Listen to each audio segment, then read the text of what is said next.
જય સ્વામિનારાયણ। ઉત્તર તેમજ દક્ષિણ ભારત યાત્રા પ્રવાસ કહેતા ચારધામ યાત્રા પ્રવાસ એના દર્શન કરતાં કરતાં સારા એ યાત્રા પ્રવાસનું મધ્ય બિંદુ જેને કહી શકાય એવું હરિદ્વારના દર્શન કરવા માટે અમે જઈ રહ્યા છીએ। હરિદ્વારમાં આપણું શ્રી સ્વામિનારાયણ મંદિર શિખરબદ્ધ ભૂપતવાલા ત્યાં બરાબર આરતીનો સમય હતો અને અમે પહોંચ્યા। તમે જોઈ શકો છો સંધ્યા આરતીના સૌ કોઈ હરિભક્તો દર્શન કરી રહ્યા છે। અતિ નયનરમ્ય મંદિર છે, પટાંગણ છે અને ત્યાં તમે જોઈ શકો છો કે નાના નાના પાર્ષદો ભગતો એ પરમાત્માના મંદિરની સેવા કરી રહ્યા છે। જ્યારે જ્યારે સાંજનો સમય થાય અને આ જે ભગતો એના દ્વારા કીર્તન ભક્તિ સાંભળીએ ત્યારે એમ થાય કે ઓહો, આ દેશની અંદર પણ કહેતા કે હિન્દી ભાષામાં બોલનારા વસવાટ કરનારા આ લોકો એને ભગવાન સ્વામિનારાયણ પ્રત્યે કેટલો લગાવ છે એકવાર મનને મુગ્ધ કરી દે એવી કથા વાર્તા તેમજ કીર્તન ભક્તિ આ મંદિરમાં ખૂબ સરસ રીતે થાય છે। તો હરિદ્વારની અંદર જ્યારે દર્શન કરવા જઈએ છીએ ત્યારે હિન્દુ ધર્મની અનુસાર કદાચ એક પણ વ્યક્તિ એવો નહીં હોય કે જે હરિદ્વારની યાત્રા કરવા ન જાય।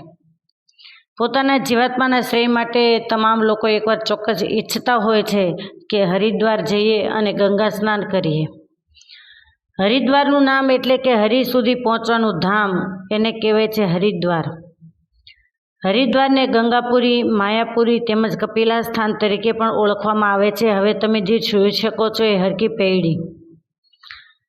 પૈડી નામનું જે તીર્થ એ અતિ અહીંયા મહત્વનું માનવામાં આવે છે। તમે વિડીયોની સાથે સાથે કથાની અંદર પણ ધ્યાન આપશો। હરકી પૈડી નામ કેમ પડ્યું તો એના ઉપર ઘણી કથાઓ એ સંમેલિત કરવામાં આવેલી છે કે રાજપાટનો ત્યાગ કરનારા એવા રાજા ભર્તૃહરિ એમણે આ હરકી પૈડીના પહાડી વિસ્તારમાં કહેતા ઉપર વર્ષો સુધી તપશ્ચર્યા કરેલી। તમે જોઈ શકો છો બધા જ બહેનો બિસ્તરા પોટલા લઈ અને પટાંગણની અંદર બેઠા છે। એનું કારણ છે કે તમે ચોક્કસ સમજી જ ગયા હશો, કેદારનાથ, બદ્રીનાથ તેમજ યમનોત્રી, ગંગોત્રી એ આદિ યાત્રા કર્યા બાદ તમામ બહેનોનું જે શોપિંગ થયેલું હોય એ હવે પેકિંગ થઈ રહ્યું છે। એ નજારો તમે નિહાળી રહ્યા છો। તો ભર્તૃહરિ મહારાજે જ્યારે પહાડી ઉપર વર્ષો સુધી તપશ્ચર્યા કરી અને એ પહાડની નીચે આજે પણ ભર્તૃહરિ મહારાજાના નામની ગુફા છે અને એમ પણ કહેવાય છે કે રાજા જે રસ્તેથી સ્નાન કરવા માટે નીચે આવતા હતા એ જ જગ્યાએ ભર્તૃહરિના ભાઈ વિક્રમાદિત્ય એમણે સીડિયા બનાવી છે, કહેતા પગથિયા બનાવ્યા છે કે જેને પૈડી નામ આપવામાં આવ્યું। એ નામ ઉપરથી પણ હરકી પૈડી તરીકે ઓળખવામાં આવે છે।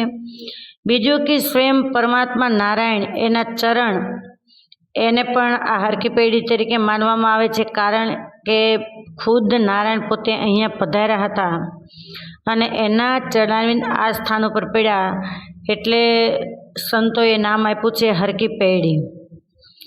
અહીંયા ભગવાન શિવની 100 ફૂટની ઊંચાઈ ધરાવતી એવા મૂર્તિ છે। અહીંયા ઘણા મંદિરો એવા પ્રસિદ્ધ છે, એમાં પણ ખાસ મનસા દેવી મંદિર એ હરકી પૈડી એનાથી થોડે નજીકમાં જ આવેલું છે અને એમ માનવામાં આવે છે કે ભગવાન શિવના એ મનસા દેવી એ માનસ પુત્રી માનવામાં આવે છે। બીજા નંબરમાં નાગરાજ વાસુકીના પત્ની તરીકે પણ એને સ્થાન આપવામાં આવ્યું છે એવું માનવું છે। મનસા દેવી મંદિર એ પહાડી વિસ્તાર ઉપર આવેલું છે। બીજું ચંડી દેવી મંદિર પણ આ નીલ પર્વત પર દર્શન આપી રહ્યું છે કે જે ચંડી દેવી એમના મૂર્તિ આદિ શંકરાચાર્ય ગુરુએ 8મી શતાબ્દીમાં સ્થાપન કર્યા હતા। એનું કારણ છે કે આ જગ્યાએ ચંડ અને મુંડ નામના 2 રાક્ષસો કહેતા અસુરો એનો માં ચંડિકાએ નાશ કર્યો હતો એટલે એને ચંડી દેવી મંદિર તરીકે ઓળખવામાં આવે છે। ત્યાં જ એ દેવીની મૂર્તિ સ્થાપન કરવામાં આવી છે। ઉત્તરાખંડની જે 4 ધામ એના જે દર્શન કરવા માટે જઈએ ત્યારે ચોક્કસ હરિદ્વાર ત્યાં રાત્રિ નિવાસ કરવો જ પડે ને અહીંયાથી જ આપણી ગાડીઓ અહીંયા તળેટી ઉપર રાખી અને ઉત્તરાખંડની ગાડીઓ લઈ અને ઉપર જવાનું હોય છે। બીજા નંબરમાં આ સ્થાન એટલે પવિત્ર માનવામાં આવે છે કે જ્યારે દેવો અને દૈત્યો વચ્ચે સમુદ્ર મંથન થયું એ વખતે આ જ જગ્યાએ કહેતા કે હરિદ્વાર પર અમૃતના અમુક બુંદ પડ્યા હતા અને એટલા માટે આજે 12 વર્ષે દર 12 વર્ષે અહીંયા કુંભ મેળો ભરાય છે. જેમ પ્રયાગરાજમાં કુંભ મેળો ભરાય છે એવી રીતે ઉજ્જૈન, નાસિક અને ચોથા નંબરમાં હરિદ્વાર એ હરકી પેઢી પર જ્યારે આપણે સ્નાન કરવા માટે જઈએ એ જ જગ્યાએ કુંભ મેળો ભરાય છે અને જ્યાં લાખો શ્રદ્ધાળુ લોકો એ કુંભ મેળામાં સ્નાન કરવા માટે આવે છે.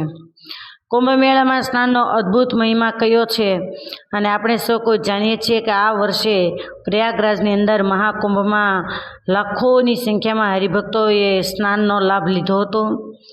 હરકી પેઢીની આરતી એ કરવા માટે લાખો માણસોની મેદની ઉભરાય છે, કેમ કે સ્વયં પરમાત્મા નારાયણ એના ચરણારવિંદો ત્યાં પડ્યા છે. એટલે જ્યારે કોઈ પણ વ્યક્તિ હરિદ્વારમાં યાત્રા કરવા માટે જાય એટલે ચોક્કસ એ હરકી પેઢી ત્યાં જે ગંગાજીનો ઘાટ અને ત્યાં આરતીનો લાભ માટે લેવા માટે જતા હોય છે. હવે તમે કંખલ ક્ષેત્ર જે દક્ષ મહાદેવ મંદિર તરીકે ઓળખાતું એના દર્શન કરી રહ્યા છો કે જે દક્ષ મહારાજા એના પુત્રી સતી એનું ભગવાન શિવની સાથે લગ્ન થયેલું અને આપણે સૌ કોઈ ભાગવતના ચતુર્થ સ્કંદની કથા શ્રવણ કરી ચૂક્યા છીએ અને સાંભળીએ પણ છીએ કે જ્યારે ભગવાન શિવ એમને ખ્યાલ નહોતો અને દક્ષ મહારાજા એ રાજ્યમાં પધારેલા કહેતા રાજ કચેરીમાં પધારેલા પોતે ચંદ્રમૌલેશ્વર એ સમાધિસ્થ હતા અને દક્ષને એવું લાગ્યું કે શિવે મારું અપમાન કર્યું છે અને માનને વશ દક્ષ મહારાજા એમને યજ્ઞમાં કાયમ બ્રહ્મા, વિષ્ણુ અને મહેશ 3 દેવોનો જે ભાગ હોય એ ભગવાન શિવનો ભાગ એ યજ્ઞમાંથી કાઢી નાખ્યો. કોઈની તાકાત નહોતી કે ભગવાનના શિવના ભાગ વગર કોઈ યજ્ઞ કરી શકે અને ત્યારે દક્ષ મહારાજે પ્રથમ આ જગ્યાએ યજ્ઞનું આયોજન કરેલું અને જેમાં 33 કરોડ દેવો, ઋષિ મુનિઓ તમામને આમંત્રણ આપેલું, પણ કેવળ આમંત્રણ નહોતું આપ્યું ભગવાન શિવ કહેતા પોતાના જ દીકરી સતી. તમે જે સતીકુંડના દર્શન કરી રહ્યા છો એમ માનવામાં આવે છે કે બસ આ જ જગ્યાએ માં સતી કહેતા દક્ષ મહારાજાના દીકરી સતી અને ભગવાન શિવના પત્ની એમણે ક્રોધાવેશમાં જ યોગાગ્નિ ગ્રહણ કરેલો. ભગવાન શિવનું કોઈ જગ્યાએ સ્થાન ન જોયું યજ્ઞકુંડમાં, ત્યારે પોતે યોગાગ્નિ ગ્રહણ કરી અને આ જગ્યાએ પોતાનો દેહ છે ને વિલીન કરી દીધેલો. હવે ત્યારબાદ ઋષિકેશમાં લક્ષ્મણ મંદિર એના તમે દર્શન કરી રહ્યા છો. જો કે અમે ઋષિકેશ ગયા જ નથી, કોઈ પણ જગ્યાએ દર્શન નથી કર્યા, છતાં પણ યુટ્યુબ દ્વારા તમને એ સાથે સાથે દર્શન કરાવીએ છીએ. હવે તમે ધ્રુવ મંદિર એના દર્શન કરી રહ્યા છો. જે લક્ષ્મણ મંદિરના દર્શન કર્યા ત્યાં વર્ષો સુધી લક્ષ્મણજી એણે તપશ્ચર્યા કરી. લક્ષ્મણ મંદિર પછી નીચે ઉતરવાનો રસ્તો છે, ત્યાં કોઈ પણ ગાડી જઈ શકતી નથી, અતિ સકડાશવાળો રસ્તો છે અને ચાલતા જ ત્યાં જવાનું હોય છે.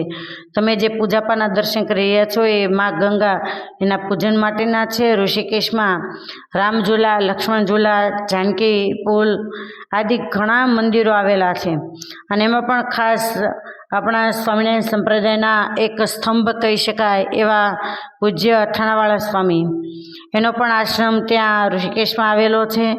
સુંદર નદીના કિનારે ધ્રુવ આશ્રમ આવેલો છે ને જે જગ્યાએ પરમ પરમાત્મા નારાયણ એના પરમ ભક્ત એવા ધ્રુવજીએ તપશ્ચર્યા કરી હતી. આજે પણ એક પગ ઉપર ઊભા રહેલા ધ્રુવના મૂર્તિ ત્યાં બિરાજમાન છે. લક્ષ્મણ મંદિરથી નીચે ચાલતા જવાનું હોય છે. ધ્રુવજી જ્યારે તપશ્ચર્યા કરવા માટે ગંગા કિનારે આવ્યા અને ગંગાનો કિલકિલાટ કરતો અવાજ એના મનને ક્ષોભ આપતો હતો અને એ વખતે આસન સંકેલીને ધ્રુવ જ્યારે આગળ જવા માટે તૈયાર થયા ત્યારે એમ કહેવાય કે સ્વયં ગંગાજી પ્રગટ થઈ અને ધ્રુવજીની આગળ પ્રાર્થના કરી કે હે ભક્તરાજ, મારો પવિત્ર કિનારો મૂકીને આપણે બીજે કયા સ્થાને જશો? આપના જેવા ભક્તો અને સંતો મારામાં સ્નાન કરે ત્યારે હું પાપી જીવાત્માઓએ જે પાપ મારામાં મૂક્યું હોય ને એનાથી લેપાયેલી હું એ પાપમાંથી મુક્ત થાઉં છું. તો તમને અહીંયા મારો કિનારો મૂકીને ક્યાં જશો? ત્યારે ભક્તરાજે કહ્યું કે માં આપની વાત સત્ય છે, પરંતુ તમારો જે ખળખળ કરતો અવાજ એ મારા મનને ક્ષોભ પમાડે છે ને. ત્યારે ગંગાજીએ વચન આપ્યું કે તમે જે તપશ્ચર્યા કરી રહ્યા છો ત્યાં હું એકદમ શાંત રૂપે વહીશ, અને આજે પણ તમે જોઈ શકો છો કે ધ્રુવ મંદિરની બાજુમાં એકદમ ગંગાજી શાંત રૂપે પ્રવાહ રૂપે વહી રહ્યા છે. અને આગળ જાઓ તો તમને ખ્યાલ આવે કે હમણાં જ સમુદ્ર જેવા લહેરો લેતા ગંગાજી હમણાં ખેંચી જશે એવો આભાસ થાય છે. તો આ ઋષિકેશમાં આવેલા દર્શન છે, એના તમને દર્શન કરાવ્યા. અસ્તુ ભાવથી બધાને જય સ્વામિનારાયણ.